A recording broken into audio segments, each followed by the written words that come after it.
নমস্কার আচার্যজি। আজ রাতে আপনি যা বললেন, প্রথমত আমি আপনার কথা শুনতে পেয়ে অত্যন্ত আনন্দিত। এটা আমার জন্য একটা সম্মানের বিষয়। আপনি একজন জ্ঞানের প্রকাণ্ড স্তম্ভ এবং সত্যি বলতে তার পাশাপাশি অত্যন্ত আকর্ষণীয় একজন ব্যক্তিও বটে। এই ভদ্রলোক একটি চমৎকার প্রশ্ন করেছিলেন, যদিও আরো অন্যান্য প্রশ্নও ছিল।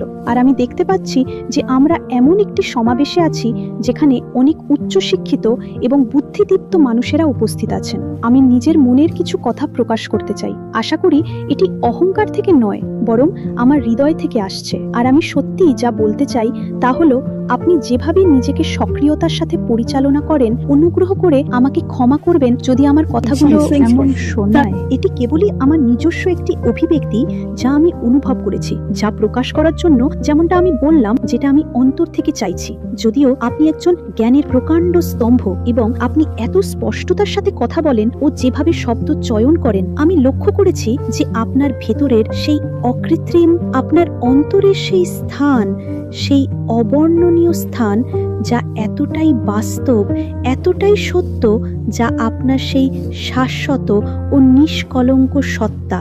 এবং সেই বিন্দুটি, আপনি তো বক্তা, তাই আমি হয়তো ঠিকঠাক প্রকাশ করতে পারছি না। আপনি আমার ভেতরের এমন কিছুকে স্পর্শ করেছেন যা একই রকম ভাবে খাঁটি। আর এখানে এসে আমার ভীষণ ভালো লেগেছে। বয়সের দিক থেকে আমি সম্ভবত আপনার বয়স্ক শিষ্যাদের মধ্যে একজন হব, যদিও আমি জানি আপনি বয়স ইত্যাদি নিয়ে কথা বলেন না। আমি বহু মানুষের বক্তব্য শুনেছি। যখন বিশ্ববিদ্যালয়ে পড়তাম তখনও অনেককে বলতে শুনতাম, কিন্তু আপনার এক অভূতপূর্ব প্রভাব আছে যা কেবল বুদ্ধিবৃত্তিক স্তরেই সীমাবদ্ধ নয়। আপনি এখানে শুধু কিছু বুদ্ধিজীবী মানুষের হৃদয়কে স্পর্শ করছেন না, বরং আমাদের ভেতরের অত্যন্ত সংবেদনশীল এক কোমল ও প্রেমময় অংশকে স্পর্শ ও উন্মুক্ত করছেন। আমি আপনাকে এবং আপনার টিমকে ধন্যবাদ জানাতে চাই, যারা ঠিক এই ভদ্রলোক যেমনটা বললেন, অত্যন্ত বিনয়ী, অহংকারী নয়। আপনারা এক অসাধারণ, অবিশ্বাস্য সেবা দিয়ে যাচ্ছেন, তাও এমন এক বিনম্রতার সাথে যা কেবল তখনই আসে, যেমনটা বলা হয়ে থাকে, বৃক্ষ যখন